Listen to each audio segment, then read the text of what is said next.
Today we will explore how news traveled through the kingdoms in medieval Europe, in an era long before smartphones and instant messaging. Before continuing with the video, remember to subscribe to the channel for more documentary narratives like this. Imagine a world without television, without radio, without the internet. A world where the distance between two cities represented days or weeks of travel, where most people never wandered more than a few kilometers from the place where they were born. This was the medieval European world, a vast mosaic of kingdoms, duchies, and lordships that stretched from the Atlantic to the borders of the East. In this fragmented universe, information possessed incalculable value. Knowing that an enemy army was marching toward your lands could mean the difference between life and death. Knowing the fluctuations in the price of grain determined whether a family would go hungry the following winter. News about royal marriages, political alliances, and distant conflicts shaped the destinies of entire communities. But how did this information manage to cross mountains, forests, and plains to reach those who needed it? This is a story about human ingenuity, about complex systems that developed over centuries, and about the people who dedicated their lives to the art of transmitting knowledge from one place to another. In the narrow and busy streets of medieval towns and cities, a singular figure dominated the soundscape. The town crier, known in some regions as a herald or council porter, was much more than a simple messenger. This municipal official carried on his shoulders the responsibility of keeping an entire community informed about the events that affected their lives. The position was not granted to just anyone. Municipal records from various European cities reveal that candidates for crier underwent a rigorous selection process. Authorities sought individuals who possessed a specific combination of skills. Firstly, the voice needed to be powerful enough to reach crowds in open squares, overcoming the constant noise of carts, animals, and conversations that characterized the medieval urban environment. Beyond vocal capacity, the crier required an extraordinary memory. In an age when literacy was a privilege of the few, much of the messaging was transmitted orally. The crier received instructions from the authorities and needed to reproduce them with absolute accuracy for the public.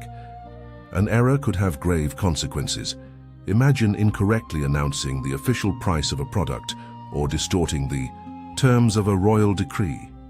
Judicial records from various locations document cases in which criers were punished for alterations, even involuntary ones, in the content of their announcements. The work routine of these professionals followed established patterns. In many cities, the crier made his proclamations at fixed times and in determined locations. The market square was invariably one of these points, as was the area in front of the main church or the municipal administration building. The sound of a bell or a horn announced his arrival, signaling to residents that they should interrupt their activities and pay attention. The content of the announcements covered practically every aspect of community life. Decrees from local or royal authorities were proclaimed with solemnity. Changes in laws, new taxes, commercial regulations, all of this passed through the voice of the crier before coming into effect. The system functioned as a kind of spoken official gazette. But the crier did not only serve the authorities. Merchants paid fees to have their products advertised. People who had lost objects or animals turned to the crier to broadcast their losses and offer rewards. Families used the service to communicate births, marriages, and deaths. While the crier performed, his function in the squares and streets, another type of space, played an equally crucial role in the dissemination of information. Medieval taverns were much more than simple establishments where beer and wine were consumed. They functioned as true centers for the exchange of news, opinions, and rumors, places where people from different backgrounds and occupations met and shared what they knew about the world beyond the city walls. The tavern environment created ideal conditions for the circulation of information. Unlike churches where silence was the rule, the tavern offered a relatively intimate and protected space. People sat together at communal tables, and the social etiquette of the time encouraged conversation between strangers. The consumption of alcoholic beverages certainly contributed to loosening tongues, causing travelers and merchants to share stories they might keep to themselves in more formal circumstances. Tavern owners understood the value of the information circulating in their establishments. Many deliberately cultivated reputations as reliable sources of news. A well-informed innkeeper attracted clientele, and clientele meant profit. Some went as far as maintaining networks of contacts in other cities, exchanging correspondence or messages through regular travelers to ensure access to news from distant regions. Archaeological excavations at sites where medieval taverns operated have revealed fascinating evidence of this informative function. On the walls and beams of an old inn in London, researchers discovered engraved messages dating back centuries. Some were jokes or trivial observations. Others contained warnings about dishonest merchants or information about travel routes. It was as if the patrons had created a rudimentary system of reviews and comments centuries before the internet made this practice universal. The speed at which information could propagate through the network of taverns surprised even contemporaries. There are documentary records of cases in which news about important events reached distant cities through these informal networks before official messengers. The explanation for this phenomenon lies in the very nature of the system. While a royal messenger followed a specific route, information in taverns multiplied and branched out. Each traveler who heard an interesting piece of news became a potential transmitter of that information to the next tavern on his path. Naturally, this efficiency came at a cost in terms of precision. Stories told in taverns underwent transformations with each retransmission. Details were forgotten or added, numbers were exaggerated, and motivations were invented. More experienced patrons learned to calibrate their expectations, giving more credit to known sources and treating information of doubtful origin with skepticism. Every Sunday, another type of community gathering offered an opportunity for the dissemination of information of a more formal and verifiable nature. Religious services in parish churches functioned as true sessions of official communication, where the clergy transmitted to the faithful not only spiritual teachings, but also news and announcements of practical relevance. Attendance at Sunday Mass was not optional in medieval society. Ecclesiastical and secular authorities worked together to ensure that the entire population participated regularly in religious services. This obligation transformed the church into a space where practically all members of the community could be reached simultaneously. The moment of the sermon frequently extended beyond purely theological matters. Priests took advantage of the captive attention of their parishioners to relay communiques from authorities, announce community events, and disclose information of general interest. In many parishes, there was a formal distinction between the religious part of the service and the secular proclamations, the latter often referred to as church bans or proclamations. Marriage announcements constituted an important category. Tradition required that the intention of matrimony be proclaimed publicly for 3 consecutive Sundays before the ceremony, allowing anyone with knowledge of impediments to speak up. Beyond marriages, ecclesiastical proclamations covered an impressive variety of subjects. New taxes and fees were announced to ensure that no one could claim ignorance. Changes in local laws and regulations were communicated with clerical authority. Notices about epidemics, warnings about wanted criminals, information about special fairs and markets all found space in the Sunday proclamations. The power of priests as intermediaries of information was considerable. They decided which announcements deserved to be included in the proclamations and in what manner they would be presented. This position gave them significant influence over the public perception of events. Churches also functioned as centers for information verification. If a rumor circulated through the taverns during the week, parishioners waited until Sunday to find out if the priest would confirm or deny the story. The moral authority of the clergy gave special weight to the information transmitted from the pulpit.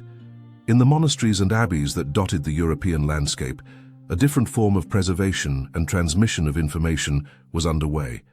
Copyist monks, working in their cells or in communal scriptoria, dedicated their lives to the task of recording the knowledge of their time in writing. Medieval monasteries functioned as true documentation centers, accumulating information on practically every aspect of contemporary life. Monastic chroniclers did not limit themselves to copying religious texts. They kept detailed records of political events, natural phenomena, harvests, epidemics, illustrious visitors, and local occurrences. Some of these records reached surprising levels of detail. There are chronicles that document even daily weather conditions over decades, information that has proven valuable to modern historians and climatologists. The production of a medieval manuscript was a laborious undertaking that demanded months or even years of concentrated work. Studies based on surviving manuscripts suggest that an experienced copyist could produce 2 or 3 pages of carefully calligraphed text per day. A complete book could represent the work of many months. Copyists occasionally left personal records in the margins of their work, notes that modern paleographers call marginalia. These notes offer fascinating glimpses into daily life in medieval scriptoria. Complaints about the quality of the parchment, grumbles about the cold or heat, requests for prayers for the scribe's health. Everything finds expression in these marginal notes. Monasteries developed information verification practices that anticipated the methods of modern historiography by centuries. When a chronicler recorded an important event, it was common for him to seek confirmation from other sources. Letters were exchanged between distant monasteries to verify details of reported events. Monasteries also functioned as inns for travelers. Merchants, pilgrims, messengers, and other travelers frequently stayed at monastic establishments during their journeys. In exchange for lodging and food, they were expected to share news and stories from their travels. The merchants who traversed the roads and trade routes of medieval Europe played a crucial role in the dissemination of information between distant regions. These itinerant traders did not only sell merchandise, they carried with them news, rumors, and knowledge that represented a value comparable to or even greater than that of their material products. The life of a medieval merchant was marked by constant movement. Trade routes connected the fairs of Champagne to the ports of the Mediterranean, the Hanseatic cities of the north, to the wool-producing centers of England. At every stop along these routes, merchants absorbed and transmitted information.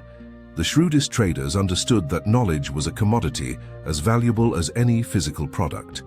Knowing before competitors that a harvest had failed in a certain region allowed for speculation on grain prices. Having privileged information about political conflicts made it possible to avoid dangerous routes or anticipate changes in customs tariffs. Commercial records that have survived to our day offer evidence of this informative role. Merchants' diaries and account books frequently include notes on political events, road conditions, and market trends. Commercial meeting points such as periodic fairs and markets functioned as true centers for the exchange of information. On these occasions, merchants from different regions and countries gathered, creating unique opportunities for the exchange of news. Merchants developed informal systems to evaluate the reliability of the information they received. Each merchant's reputation as a source of news was known among his peers. Those who consistently provided accurate information gained credibility.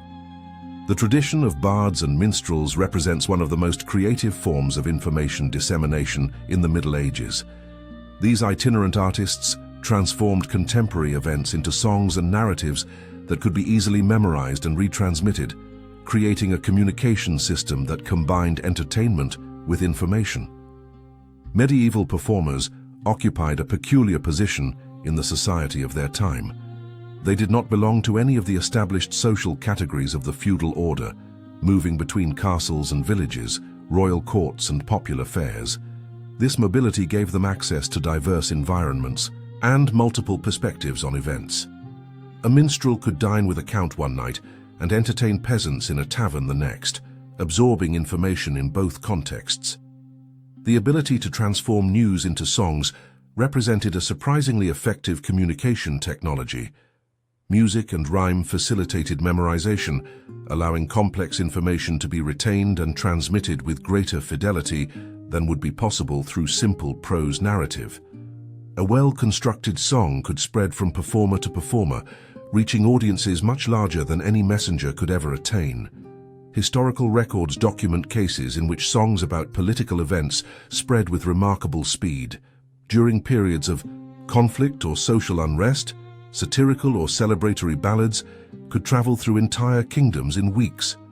Authorities were aware of the power of this medium of communication and occasionally tried to control it. There are decrees prohibiting specific songs considered subversive or defamatory, evidence that these compositions were perceived as potential threats to the established order. The Royal Mail systems and official messengers represented the most organized and reliable form of long-distance communication in medieval Europe. Unlike the informal networks of taverns and merchants, the Royal Mail operated under the direct supervision of authorities, following established routes and defined protocols. Royal messengers enjoyed special privileges that facilitated their work. Carrying insignia or documents that proved their official function, they could demand fresh horses at designated posts along the main routes. They had priority in inns and could request assistance from local authorities when necessary. Horse-changing posts were established at regular intervals along the main routes, allowing messengers to maintain a constant speed throughout prolonged journeys. Administrative records document the maintenance costs of these posts. The speed of message transmission depended on various factors. In ideal conditions, using a relay system with fresh horses available at each post, a message could travel considerable distances in a relatively short time. Adverse conditions, however, could dramatically delay communications. Muddy roads, overflowing rivers, local conflicts, and epidemics were frequent obstacles that messengers had to bypass. Messengers faced considerable risks in the exercise of their duties. Highwaymen represented a constant threat. Documents of the time record cases of messengers attacked or robbed during their missions. Some carried coded or ciphered messages with them in case they were intercepted. In addition to messengers on horseback, carrier pigeons were employed for particularly urgent transmissions, taking advantage of these birds' ability to return to their home lofts. Medieval intelligence and diplomacy services represented a less visible but equally important dimension of communication systems. Spies, informants, and undercover agents operated in courts and cities across Europe, collecting information that could influence decisions of war and peace. The most efficient spies rarely matched the romantic image of mysterious agents operating in the shadows. In reality, many of them occupied seemingly innocuous positions that gave them access to valuable information. Minor officials in foreign courts, merchants with access to noble circles, clerics who heard confessions, all could serve as sources of intelligence. Documents preserved in royal archives reveal the extent of these information networks. Every major court kept observers in rival capitals. Official diplomatic missions frequently served as cover for intelligence-gathering activities. Ambassadors and their entourages were expected not only to negotiate treaties, but also to report everything they could discover about the internal affairs of the host country.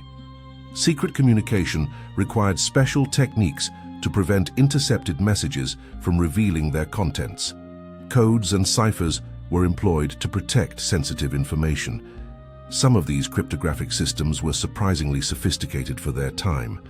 Distance signaling and alert systems represented the fastest form of communication available in medieval Europe. When speed was crucial, especially in military emergency situations, networks of signaling towers and bonfires could transmit simple messages across enormous distances in a matter of hours. The basic principle of these systems was elegant in its simplicity. Towers or high points were established in locations with good visibility, each within sight of the next in the chain. When a message needed to be transmitted, a fire was lit on the first tower. The watchmen on the next tower, upon spotting the fire, lit their own fire, and so on along the entire chain. A message could cross an entire kingdom in a few hours. Medieval England maintained a particularly well-documented network of signaling towers. More than 100 observation posts were operational during certain periods. The fire signaling system had important limitations. Adverse weather conditions, especially fog and heavy rain, could make the signals invisible. The content of the messages was necessarily simple, generally limited to danger alerts. Despite these restrictions, the speed of the system made it irreplaceable in emergency situations. War drums and wind instruments complemented the bonfire networks over shorter distances. Different rhythmic patterns or sequences of sounds could transmit specific messages. The invention of the printing press by Johannes Gutenberg in the mid-15th century marked a radical transformation in European communication systems. What began as a technical innovation in book production quickly proved to be a revolution in the way information circulated through society. Before Gutenberg, each book was a unique piece, produced manually by copyists who invested months or years of work into every volume. This limitation kept the prices of books at levels accessible only to wealthy institutions and very affluent individuals. The movable type printing press changed this equation fundamentally. A single workshop could now produce more copies of a text in a week than a monastic scriptorium could produce in an entire year. Estimates based on production records suggest that in the first 50 years after Gutenberg's invention, more books were printed in Europe than had been produced manually in the entire previous millennium. The impact of this explosion of printed material on the dissemination of information was profound. Texts that previously circulated in only a few dozen manuscript copies could now reach thousands of readers. The decreasing cost of books made reading accessible to social layers that previously had no access to written material. Early printers were not slow to realize the commercial potential of informative materials beyond traditional books. News pamphlets began to appear in printing shops, offering accounts of recent events at affordable prices. These precursors of modern newspapers covered battles, natural disasters, political scandals, and other news that attracted popular interest. Authorities quickly recognized both the opportunities and the dangers represented by the new technology.